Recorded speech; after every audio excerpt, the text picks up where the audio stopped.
Bonjour à tous. Dans cette vidéo, nous allons relire la fiche de cours sur le chapitre La Terre dans l'univers, donc au niveau premier enseignement scientifique. Donc, nous avons vu lors du débat le passage du géocentrisme à l'héliocentrisme. Alors, ce qu'il faut bien comprendre, c'est que le mouvement de la Terre résulte donc de la combinaison d'une rotation sur lui-même en approximativement 24 heures et d'une révolution de trajectoire quasi circulaire, alors en théorie elliptique, quasi circulaire autour du Soleil en approximativement 365 jours. Donc ça, c'est la conception hélicentrique du système solaire proposée par Copernic au XVIe siècle et complétée par Kepler ensuite.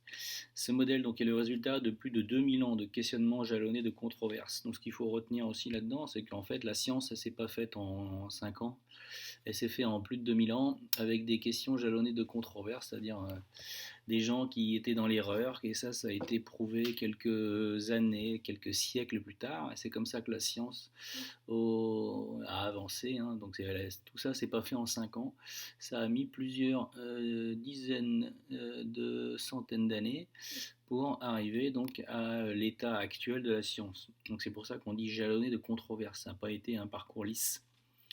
Ptolémée, donc deuxième siècle, propose un référentiel géocentrique, plaçant la Terre au cœur de l'univers. Les travaux de Copernic au début du XVIe siècle aboutissent donc à une nouvelle conception, ce qu'on appelle l'héliocentrisme, révolution du mode de pensée et sujet de vives controverses. Ce modèle sera appuyé par les observations décisives de Galilée, Tycho Brahe et Kepler. Au XVIIe siècle, Newton donna à l'hélicentrisme ses fondements théoriques, avec les lois de Newton, et lança l'astronomie moderne, malgré son caractère contre-intuitif. Contre-intuitif dans le sens où quand on regarde le ciel, on a l'impression que c'est tout le reste qui bouge et pas nous. L'héliocentrisme finit par s'imposer par rapport, à partir du XVIIIe siècle et du XIXe siècle, le mouvement de la Terre furent expérimentalement mis en évidence. Donc effectivement, le mouvement contre-intuitif vient du fait que la Terre tourne sur elle-même. Et donc forcément, quand on regarde le ciel, on voit que le ciel il bouge, mais en fait c'est la Terre qui bouge. Alors quelques images pour illustrer ça. Dans l'Antiquité, on avait la Terre au milieu. On avait ce qu'on appelle un monde sublunaire, c'est-à-dire tout ce qu'il y avait en dessous de la trajectoire de la Lune, et tout ce qu'il y avait au-dessus, monde supralunaire. Donc vous avez les autres planètes, vous avez des étoiles, etc. Donc ça c'était la vision de l'Antiquité. Donc ensuite, il y a eu un modèle avec Ptolémée par exemple, qui a proposé lui le système des épicycles et le suivant. Donc c'est-à-dire qu'en gros une planète tourne autour d'un point. Ce point qui lui-même a un mouvement circulaire qu'on appelle le déférent autour de la Terre. Donc si je reprends, vous avez la Terre au centre, vous avez les planètes qui tournent autour d'un point et qui fournissent des épicycles, et le centre, ici, le centre de rotation de ces planètes sur ces épicycles forme une trajectoire circulaire autour de la Terre.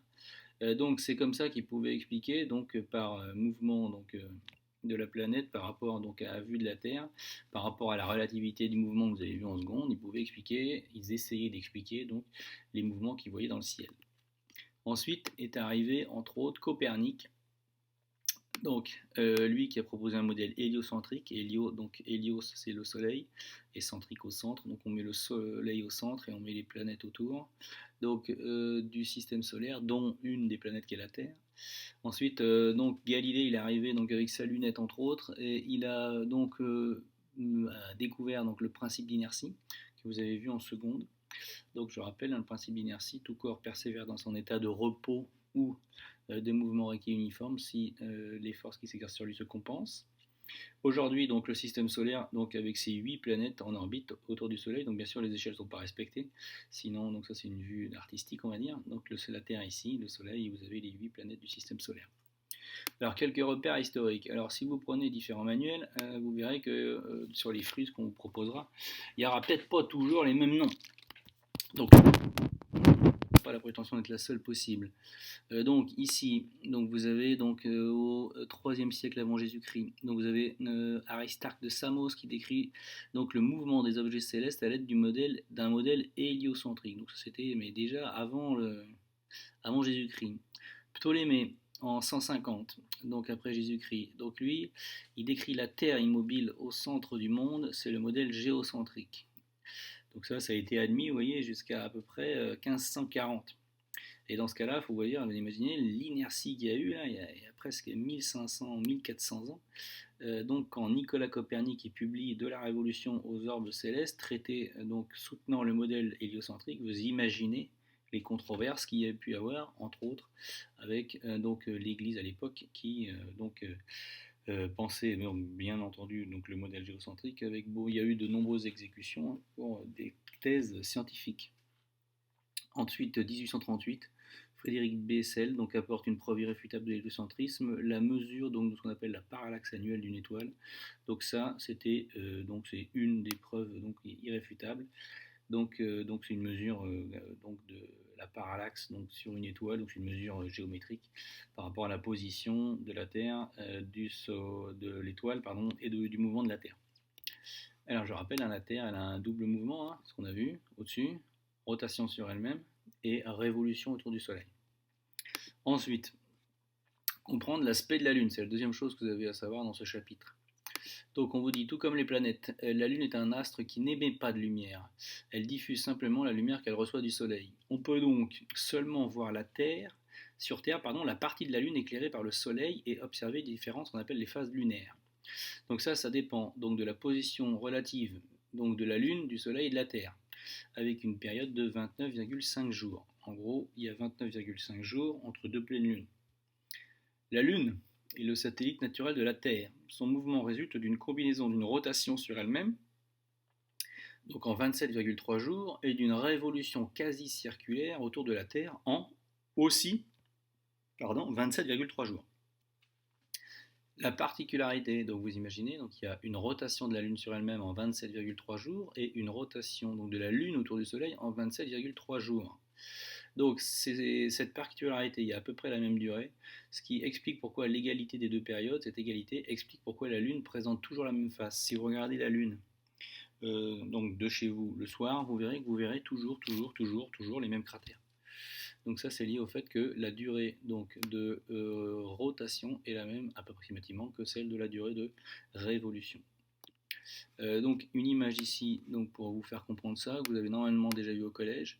Donc on suppose donc, que le Soleil est très très loin par rapport donc, à la distance Terre-Lune, au diamètre donc, de la Terre, donc de manière à considérer que les rayons qui arrivent sont parallèles. Donc sur ce schéma-là, qu'est-ce que vous voyez ? Vous voyez qu'en fait vous avez toujours ici donc, la face éclairée de la Lune et la face cachée de la Lune. Ça c'est toujours le cas. Alors il faut bien imaginer que sur ce schéma-là, il faut bien comprendre que l'orbite en fait, de la Lune est un petit peu décalée par rapport donc, à celui de l'orbite Soleil-Terre, ce qui fait qu'en fait quand vous êtes en pleine Lune, en fait, la pleine Lune c'est quand ici, là, la Lune elle est un petit peu au-dessus. Si je faisais ce schéma-là, en fait, vous pourriez me dire, monsieur, en fait, les rayons, ici, on est en éclipse, puisque en fait, les rayons ne peuvent pas passer par rapport à la Terre. Et là, on passe dans le cône d'ombre. Ça, c'est vrai, si jamais les trois sont strictement alignés. Or, en pleine lune, c'est pas le cas. Il y a toujours un petit décalage sur l'orbite, comme on a vu dans une activité, ce qui fait que en pleine lune, les trois sont pas strictement alignés. Ils sont dans le même plan, si vous voulez, mais ils sont pas alignés. Ensuite, ici, c'est pour vous représenter donc, les phases de la lune. Donc si ici vous regardez, si vous êtes sur Terre ici, et que vous regardez la Lune, vous allez voir la pleine Lune. Si ici vous êtes sur Terre, donc, et que vous regardez ici, la Lune qui est comme ça, vous allez voir ce qu'on appelle le dernier quartier. Si vous regardez ici, donc la Lune en regardant comme ça, alors par contre, ce qu'il faut bien voir, je vais le faire ici, mais il faut bien penser qu'il faut mettre, il faut bien mettre vos yeux comme ça. Donc si vous regardez vos yeux comme ça, vous allez voir ici, donc si vous regardez la Lune qui est comme ça, vous allez voir ça. Bon, ça nécessite de faire des petites contorsions par rapport à l'image. Et une fois que vous avez compris ça, vous pouvez retrouver, donc c'est ce qu'on a vu dans l'activité, donc toutes les phases de la Lune. Donc une simple aussi, c'est si vous êtes ici et que vous regardez dans cette direction-là, ben vous allez voir la face cachée. Donc la face cachée, ben c'est ce qu'on appelle la nouvelle Lune, etc. etc. Donc ça, c'est les phases de la Lune. Ensuite, dans votre manuel, donc le manuel Hatier, vous avez donc ce qu'on appelle l'essentiel en images. Donc l'essentiel en image, donc la controverse géo-héliocentrique, donc c'est une controverse majeure de l'histoire des sciences. Vous imaginez bien qu'elle a duré de à peu près 150 à 1540, donc elle a duré 1400 ans, opposant donc le géocentrisme, qui est plutôt Ptolémée, à l'héliocentrisme, Nicolas Copernic. Et c'est enfin Frédéric Biessel qui, en mesurant le parallaxe d'une étoile, donc, a apporté donc, la preuve scientifique de l'héliocentrisme. Alors vous avez donc quelques petites caractéristiques sur le mouvement. Donc le mouvement de la Terre dans le référentiel héliocentrique. Référentiel héliocentrique, c'est-à-dire que vous mettez votre point de vue donc au centre du Soleil. 3 axes, et les 3 axes pointent vers des étoiles lointaines considérées comme fixes. Donc trajectoire quasi circulaire. Donc normalement, en pure théorie, c'est une trajectoire elliptique que nous on considère quasi circulaire. Une période de révolution de 365,25 jours, approximativement 365, ce qui était dit au-dessus. Donc le 25 fait qu'en gros, tous les 4 ans, vous avez donc 29 jours au mois de février. Et enfin, la période de rotation, 24 heures, donc une journée pour la rotation. Regardez bien, il différencie bien rotation, donc c'est sur la rotation sur elle-même, et la révolution autour du Soleil.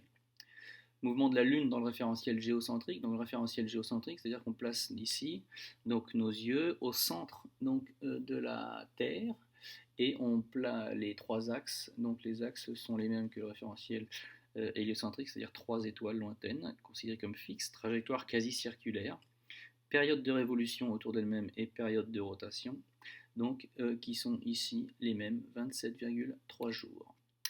Voilà, donc j'espère que cette vidéo vous sera utile.